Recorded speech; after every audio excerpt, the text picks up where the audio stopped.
देने का, उनका काम है ताना देने का, उनका काम है गलतियों को केवल सामने प्रस्तुत करने का, उनका काम है उंगली उठाने का, उनका काम है केवल आड़े तेड़े वचनों को बोलने का। पर आप उन वचनों पर ध्यान मत दो।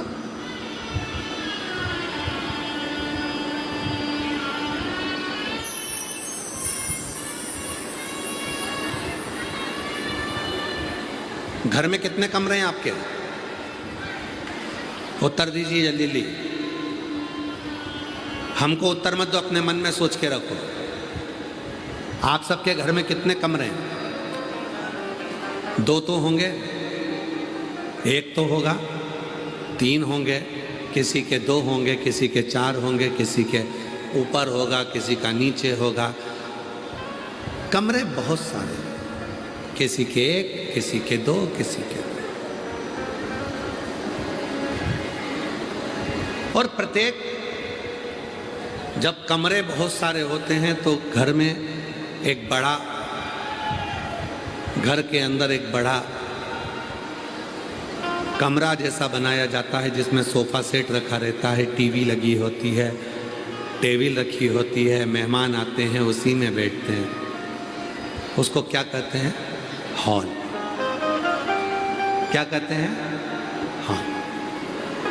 अरे जम के तो बोलो जरा, क्या बोलते हैं? हॉल। प्रत्येक घर में एक हॉल होता है, पर घर में रहने वाले को हर एक व्यक्ति का हाल मालूम ही नहीं रहता है। घर में हाल जरूर है, पर घर में जितने लोग रह रहे हैं उनका क्या हाल है ये किसी को नहीं मालूम। फिर वो हाल होने का फायदा क्या? उसका लाभ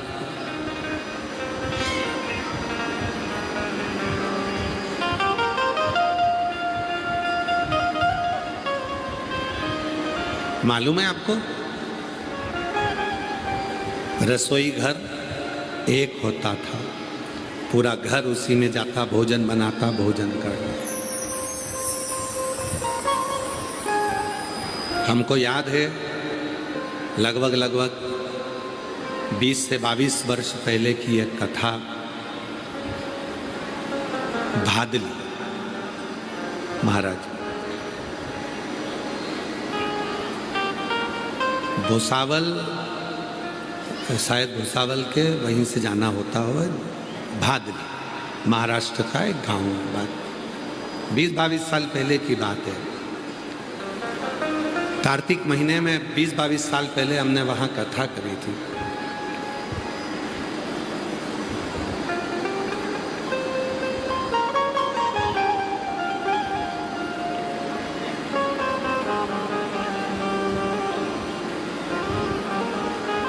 कथा के बाद में अनाउंसमेंट हुआ कि आज भंडारा है। हमने कहा चलो जरा भंडारे का दर्शन करिए। आज जाकर दर्शन करा तो वहाँ केवल सब्जी बन रही थी, केवल भाजी सब्जी, बैंगन, आलू, टमाटर की सब्जी बनी थी, केवल सब्जी और कुछ नहीं। हमने जाकर पूछा भैया तुमने अनाउंस करा है भंडारा है, फिर केवल सब्जी अकेली बनी, रोटी? तो उन्होंने कहा गुरुजी चलो हम आपको दिखाते हैं रोटी कहाँ बन रही है। नारखेड़े जी, दत्तात्रेय सोपान नारखेड़े जी, उन्होंने उस कथा को कराया था। औरंगाबाद छत्रपति संभाजी नगर वाले, उस समय पर औरंगाबाद नाम था, अब छत्रपति संभाजी नगर। उन्होंने उस कथा को कराया। तो दत्तात्रेय सोपान नारखेड़े जी हमको लेकर गए, उनकी धर्मपत्नी भी साथ में चली और हमको दिखाया कि भादली के जितने गांव में घर थे, हर घर के बाहर ईंट रखकर, मिट्टी का चूल्हा बनाकर 3-3, 2-2 माताएं जो उस घर में रहती हैं और जो मेहमान आए थे वो सब मिलकर आटा उसन कर रोटी बना रहे थे। रोटी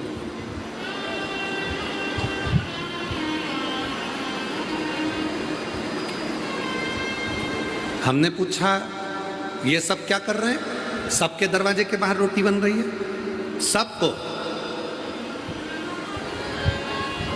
3-3 किलो आटा दे दिया गया कि रोटी बनाकर लाना है भंडारा। सब 3-3 किलो आटा लेकर चले गए, रोटी बना रहे हैं। तो हमने कहा नारखेड़े जी, अगर रोटी इनको ही बनाना है तो फिर भंडारे में आकर क्यों खाना है? तो नारखेड़े जी ने कहा कि गुरुजी, घर में तो रोज रोटी खाते हैं, पर कभी अपने हाथ की रोटी बनाकर जब दूसरे को खिलाते हैं तो उसका जो लाभ मिलता है वो जीवन का सुख देता है, वो जीवन का सुख देता है।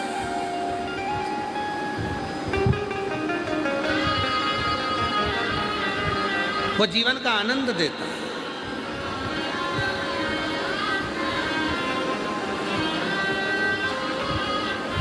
यहाँ क्या करते हैं लोग, हमने देखा दूधनाल गांव के इस कथा के पंडाल में जब भोजन भंडारा चल रहा था, भंडारे में लोग अपने हाथ से सेवा कर रहे थे, अपने हाथ से कुछ बन जाएगा, कुछ कर देंगे तो ना जाने इतने लोगों के मुख में जाएगा तो हमारा कल्याण हो जाएगा, हमारा कल्याण। एलईडियाँ चालू करवाइए, एलईडी।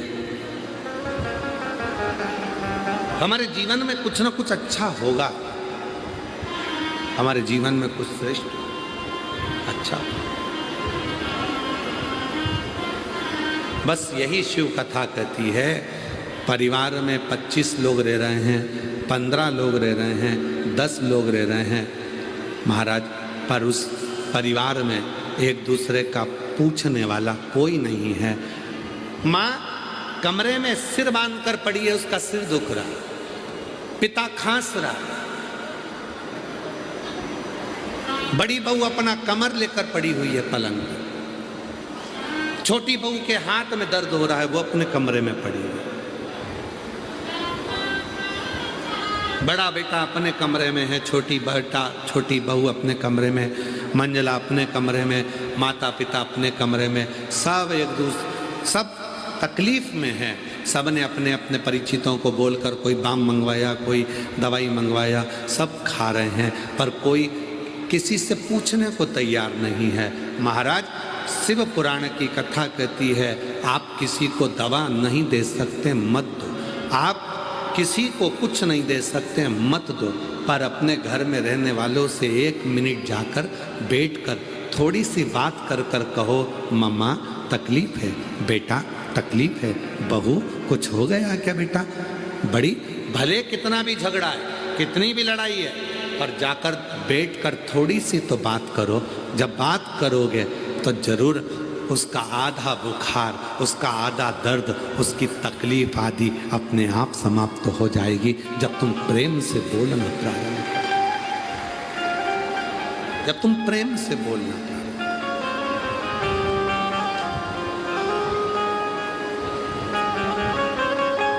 कोई प्रेम से बोलने वाला नहीं। मत बनो अच्छे, अच्छे बनने का नाटक मत करो, अच्छे हो जाओ। नाटक नहीं करना हमें अच्छा बनने का, अच्छे बनने का नाटक करेंगे तो दूसरे को नीचे गिराना पड़ेगा, मैं अच्छा हूं बाकी सब बेकार है।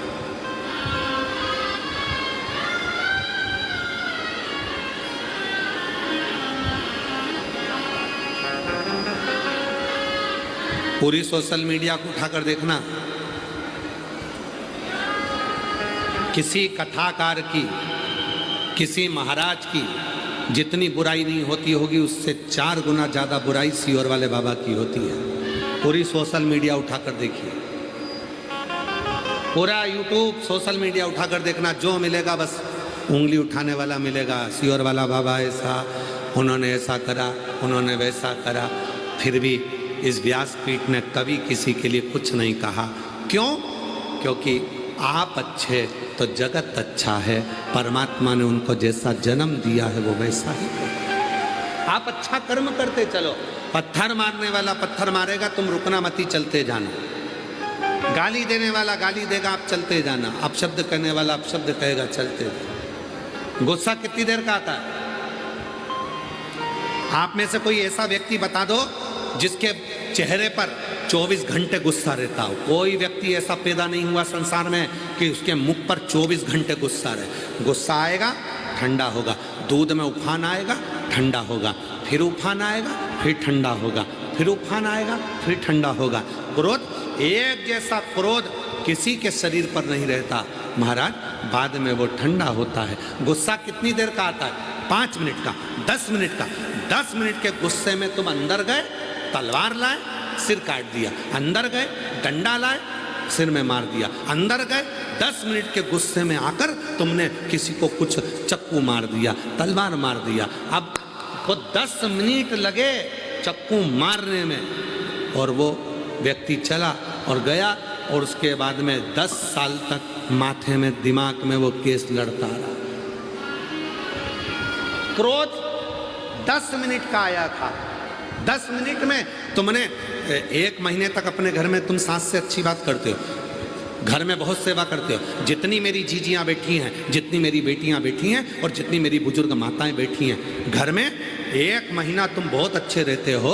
1 महीने के अंदर फिर ना जाने ऐसा क्या हो जाता है कि तुम काम तो करती हो, हाथ पैर भी हिलाती हो, तो भोजन भी बनाती हो, कपड़े भी धोती हो, तुम सब काम करती हो, पर 1 महीने में ना जाने तुम्हारी जीवान को ना जाने क्या हो जाता है कि सब करे धरे पर 1 मिनट में पानी फिर जाता है। किसी से पूछो तुम्हारी बहू कैसी है, तो क्या गुरुजी बहुत बढ़िया है।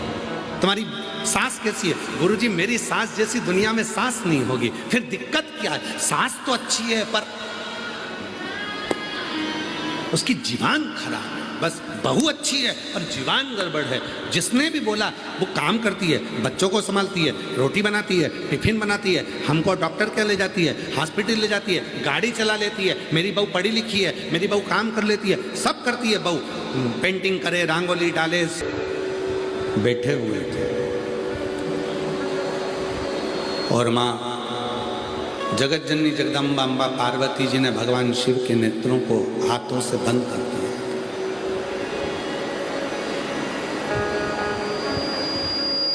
कितना अंतर आता है नयन के अश्रु का। शिव जी के नयन से एक अश्रु गिरे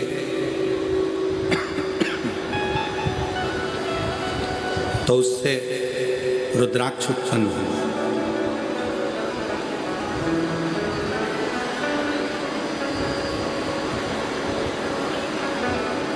और शिवजी के एक नयन अश्रु से अंध का सुर पैदा हुआ। दोनों में बहुत अंतर है।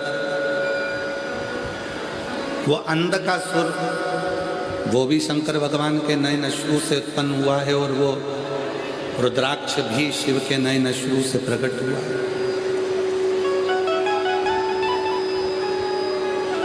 दोनों ही श्रेष्ठ। अब उसमें जो रुद्राक्ष है, 1 मुखी से लेकर 21 मुखी तक रुद्राक्ष होते हैं। शिव महापुराण की कथा में 1 मुखी से लेकर 14 मुखी रुद्राक्षों का वर्णन है, और स्कंद पुराण में 1 मुखी से लेकर 21 मुखी तक रुद्राक्ष का वर्णन।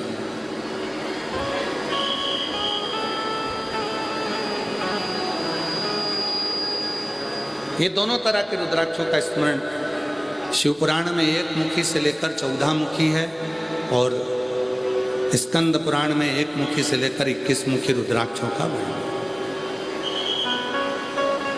कैसा होता है रुद्राक्ष का पेड़, रुद्राक्ष का पौधा, रुद्राक्ष का वृक्ष? जैसे रुद्राक्ष का जो फल होता है ना, जैसे बेर होता है, बेर खाते हो आप लोग? बोर खाते हो? जैसे बेर होता है, ऐसे ही कच्चा जो बेर होता है, उस कच्चे बेर की तरह ही गोल रुद्राक्ष का फल होता है। जब वो अंदर पूरा पक जाता है, तब फिर उसको तोड़कर पानी में उसको गलाकर उसको धोया जाता है।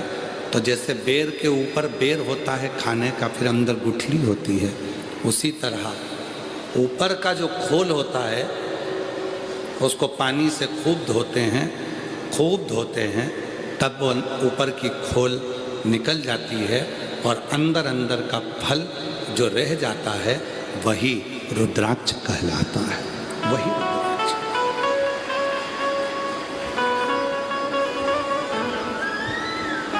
भारत की भूमि पर सीहोर कुबरेश्वर धाम का जो रुद्राक्ष होता है, हमारे यहाँ सीहोर में रुद्राक्ष जो डायरेक्ट कहीं से ऐसा बाजार से नहीं आता है।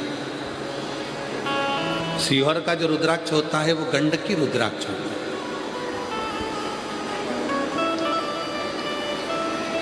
पेड़ों पे लगे हुए रुद्राक्ष पक्षियों